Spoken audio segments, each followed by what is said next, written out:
Saya record ya. Oke, mulai recording nih.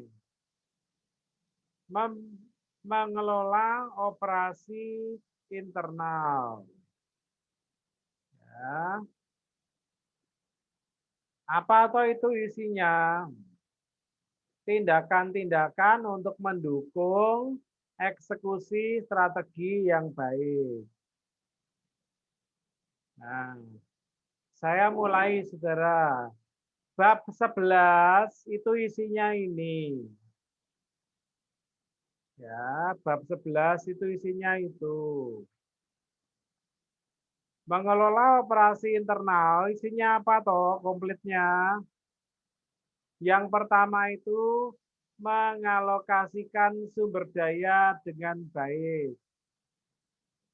Mengalokasikan sumber daya dengan baik.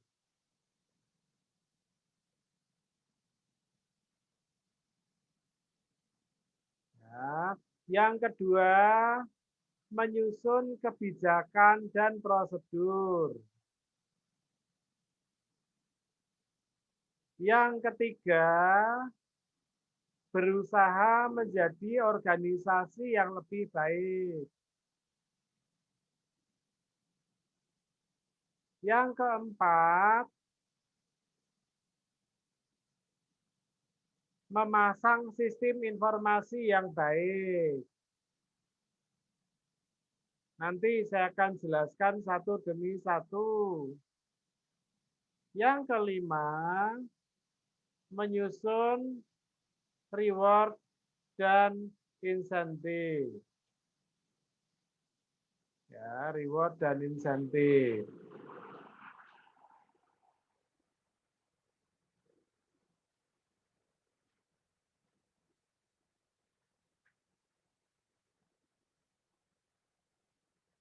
Ya, oke. Saya mulai yang pertama, saudara. Aduh, syukurlah ini ujiannya sudah mulai berkurang intensitasnya. Yang pertama adalah mengalokasikan sumber daya. Saudara, kalau mengalokasikan sumber daya itu ada dua ekstrim. Ekstrim yang pertama, terlalu pelit.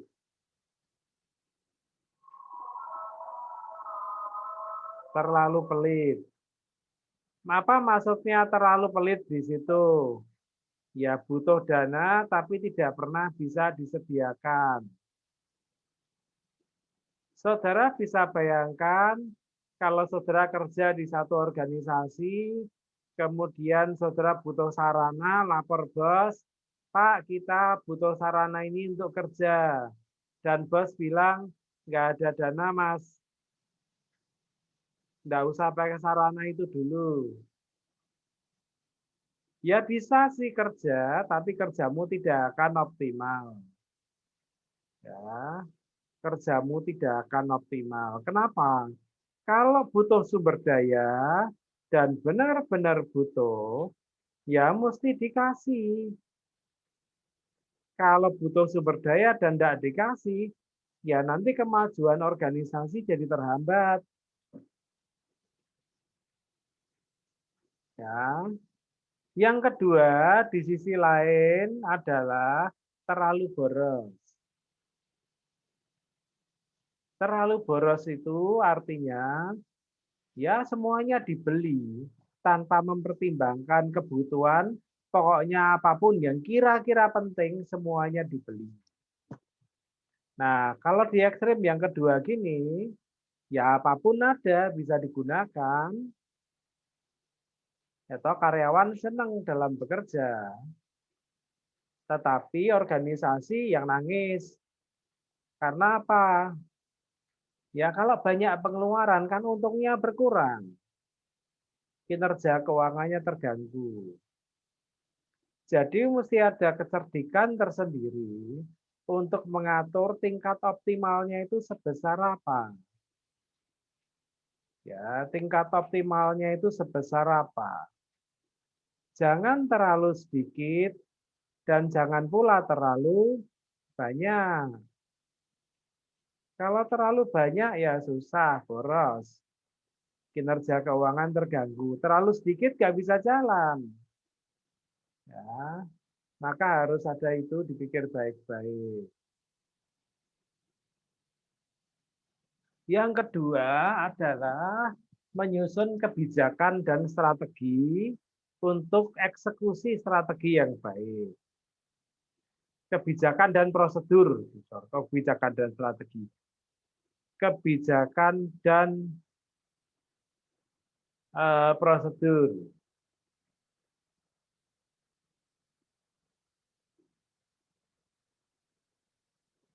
Ya, menyusun kebijakan dan prosedur.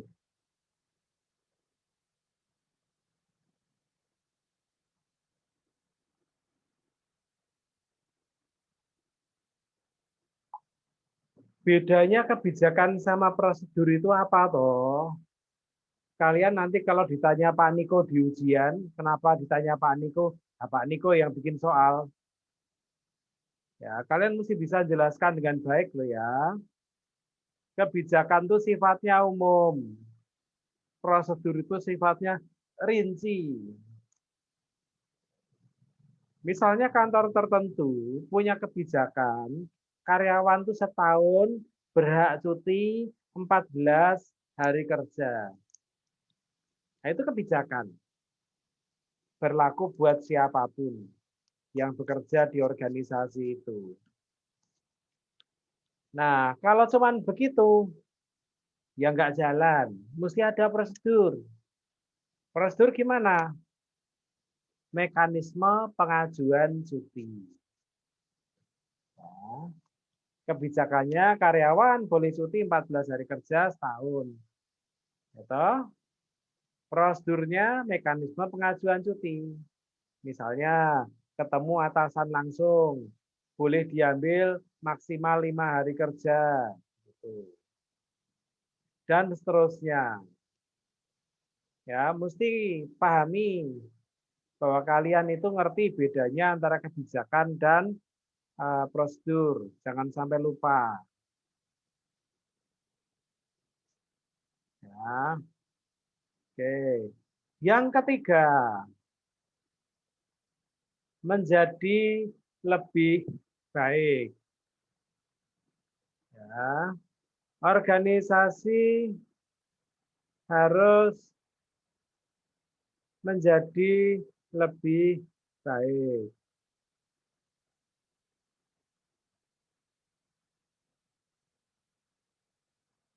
Ya. Nah, caranya menjadi lebih baik bagaimana? Di situ ada 5 cara, mulai dari benchmarking, re-engineering, Six Sigma, TKM, best practice.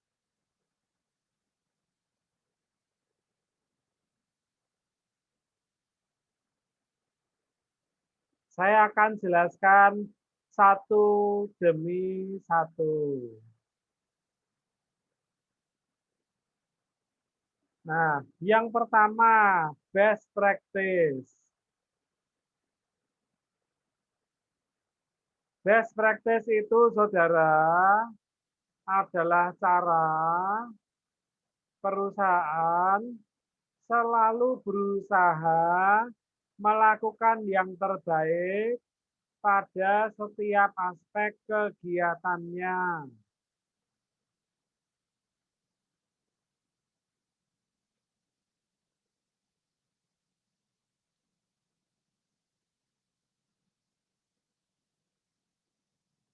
Ya, oke. Apa toh itu maksudnya? Misalnya STIE. STIE mau melakukan best practice. Maka yang dilakukan mulai dari kuliah diusahakan yang terbaik. Pembayaran, melayani pembayaran dengan pendekatan yang terbaik. Perpustakaan melayani dengan terbaik.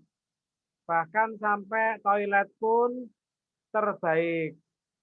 Jadi penggunaan practice itu konsepnya adalah perusahaan selalu berusaha melakukan yang terbaik di setiap aspek kegiatan operasinya. Ya, berusaha yang terbaik di setiap kegiatan operasinya. Itulah yang namanya best practice. Ya. Yang kedua adalah benchmarking. Ya, benchmarking. Benchmarking itu apa? Benchmarking itu konsepnya adalah perusahaan selalu belajar dari organisasi atau perusahaan yang lain tentang cara tertentu yang dia masih belum bagus. Misalnya dulu, waktu STIE belum punya kewirausahaan, kita masih bingung kita mau buat kayak apa, dilakukanlah studi banding ke Ciputra. Waktu itu akreditasi kita ya seperti sekarang, A. Ciputra akreditasinya C. Berarti kita itu sebetulnya lebih baik dari Ciputra secara keseluruhan. Tetapi terkait kewirausahaan, mereka lebih baik. Maka kita belajar sama mereka. Ya, jadi artinya dalam benchmarking itu tidak mungkin kita cari perusahaan yang semuanya super, jauh lebih baik dari kita semua. Mesti dipikir kita mau belajar apa, satu. Terus, nah yang jago di bidang itu siapa? Dua. Baru kita belajar sama target. Universitas Indonesia, semua orang ngerti kalau Fakultas Ekonomi UI itu lebih mantap dari STIE YKPN. Levelnya jauh lah secara internasional. Mereka jauh lebih baik tepatnya. Nah, masalahnya adalah mereka waktu itu jadi penilai akreditasi kita dan mereka bilang, wih, kok kamu bisa ngajari SAP lewat kelas?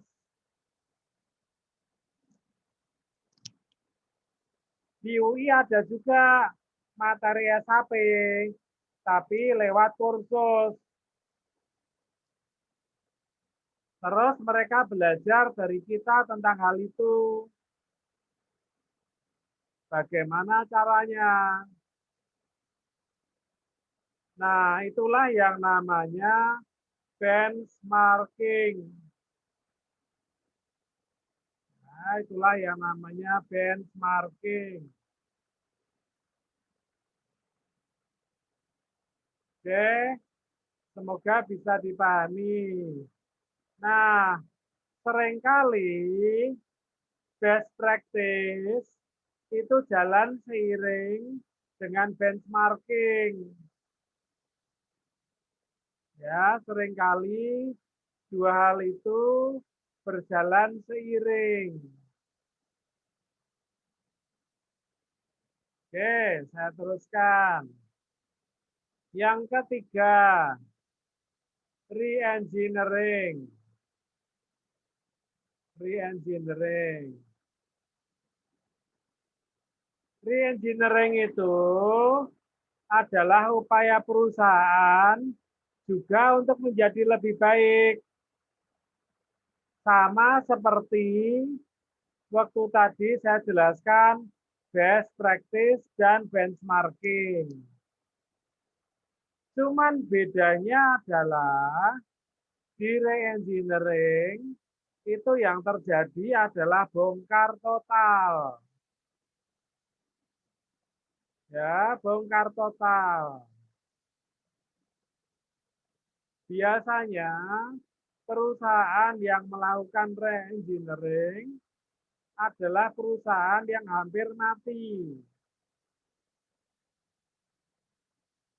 Daya saingnya rendah, sehingga pilihannya cuma satu, mengubah total proses bisnis. Ya, oke.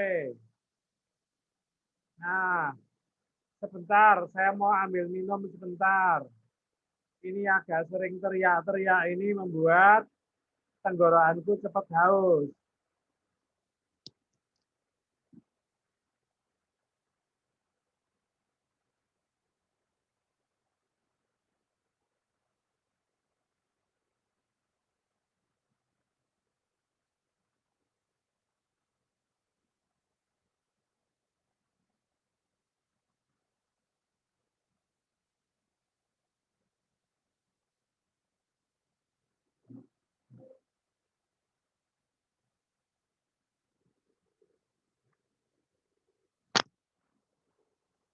Ya, sekarang saudara dalam kondisi COVID ini banyak perusahaan bis itu hampir gulung tikar,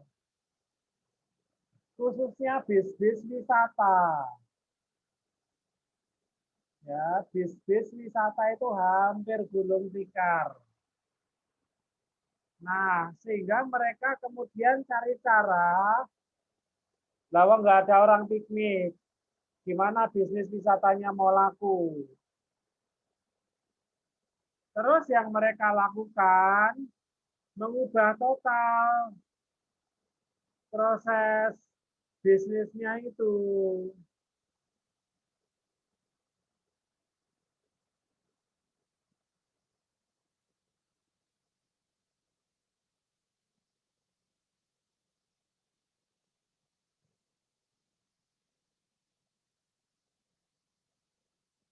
Ya, gimana ngubah totalnya? Nah, banyak pengusaha bis wisata sekarang bikin bisnis, misalnya meeting on the bus. Ya, dia melayani orang-orang yang mau rapat sambil jalan-jalan keliling Jogja. Malah ada juga istilah English on the bus. Seharian naik bis sambil belajar bahasa Inggris. Bluebird bahkan punya program baru buat para goweser yang pengen sepedaan di tempat lain, mereka naik bisnya Bluebird.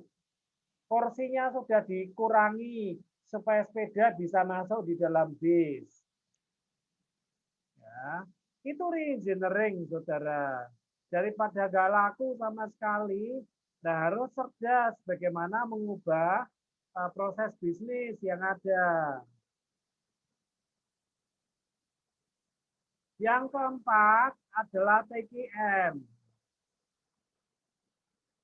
TQM adalah Total Quality Management.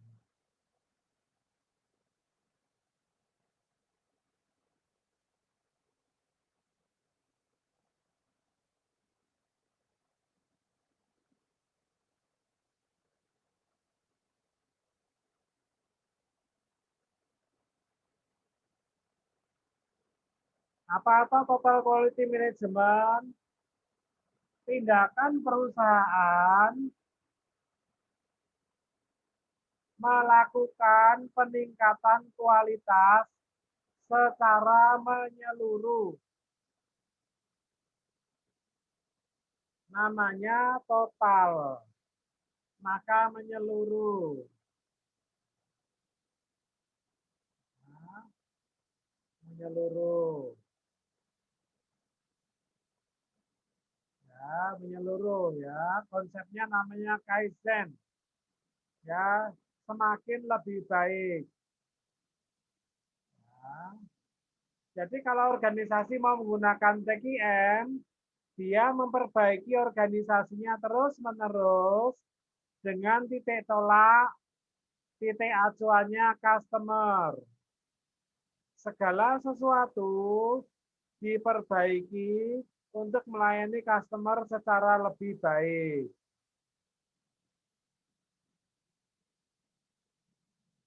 Yang terakhir adalah Six Sigma. Supaya menjadi yang terbaik, yang terakhir adalah Six Sigma. Six Sigma itu konsepnya memperbaiki proses terus-menerus sampai menekan tingkat kesalahan sekecil mungkin. Jadi kalau mengacu ke Six Sigma, target perusahaan itu pada dasarnya 3 DMPO. 3 DPMO. 3 defect per million opportunities. Maksudnya adalah kalau perusahaan itu bikin produk 1.000.000, yang boleh gagal cuma 3. Itu pada dasarnya susah sekali. Tetapi yang dipegang adalah semangatnya untuk menjadi lebih baik. Ya, terus-menerus lebih baik. Tekniknya bagaimana? Saya mulai dari existing proses ya. Yang new project enggak. Saya mulai dari existing proses. Anggap saja bisnis itu sudah berjalan. Ya, misalnya saudara punya toko roti. Kalau saudara bakar roti, mangganglah bukan bakar ya, manggang roti 100, yang gosong 20. Itu jelas ada masalah. Kalau pakai pendekatan Six Sigma, caranya ikuti tahap yang ada di sini. Yang pertama itu tahap define. Apa atau define itu? Define itu masalahmu apa?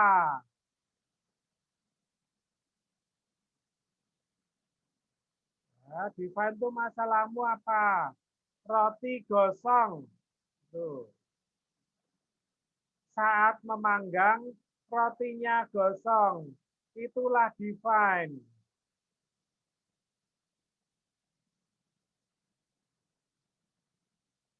Yang kedua, measure. Yang gosong berapa? Ukurannya adalah manggang 100, gosong 20. Tahap ketiga, analyze. Mengapa sampai gosong? Terus kalian mendeteksi mungkin karena alat panggangan kita sudah tua. Tidak ada timernya. Semua berbasis perkiraan.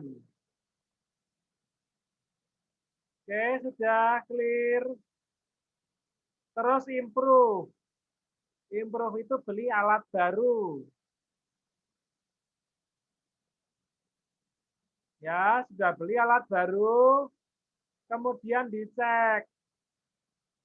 Kalau dulu manggang 100, gosong 20. Nah, sekarang gosongnya berapa? 10. Lah, kok masih ada yang gosong, kenapa?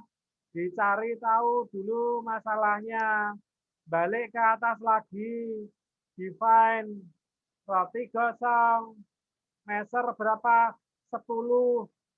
Kok masih bisa gosong 10? Kenapa? Cari, analyze. Oh, karyawanku terlalu capek. Timernya bunyi, tidak segera diangkat. Perbaiki, karyawannya ditambah. Terus habis itu dicek. Yang gosong berapa lagi? Masih 5. Perbaiki lagi. Sampai kapan? Sampai kiamat itu baru selesai itu. Karena menurut Six Sigma, harusnya roti itu boleh gosong. Kalau dia bakar 1.000.000 roti, yang gosong cuma 3. Bakar 100, yang gosong cuma 1.000.000, yang gosong cuma 3. Ya 3 dibanding juta ya susah banget. Jangan melihat angka 3-nya itu per 1.000.000. Lihatlah semangat untuk memperbaiki diri. Ya. Jadi itu saudara, ya, menjadi lebih baik. Atau menjadi lebih baik. Kalau tadi menjadi lebih baik di bagian yang ketiga ini. Kebijakan alokasi sumber daya yang tepat. Lanjut kebijakan prosedur. Lanjut menjadi lebih baik. Yang keempat adalah memasang sistem informasi. Bentar.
Oke, saya teruskan.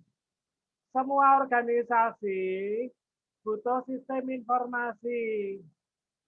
Tidak ada organisasi, ya, tidak ada organisasi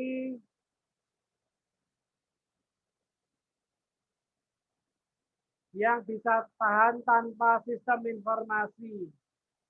Sistem informasi itu mempermudah segala kegiatan organisasi. Ya, jadi mesti pakai sistem informasi. Mengelola operasi internal harus ada sistem informasi yang tepat. Yang terakhir, reward dan insentif. Semua orang yang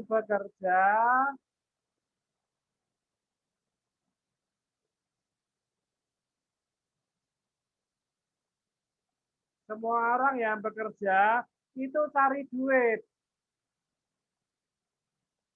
Tidak mungkin orang kerja, oh saya kerja untuk ngisi waktu luang. Buktinya kalau dibayar kecil, marah. Orang itu kerja cari duit.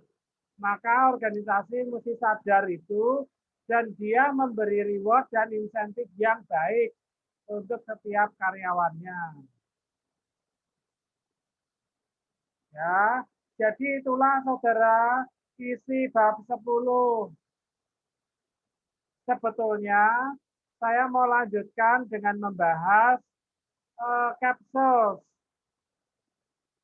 Tetapi musuh saya ini hujannya ini membuat saya teriak-teriak.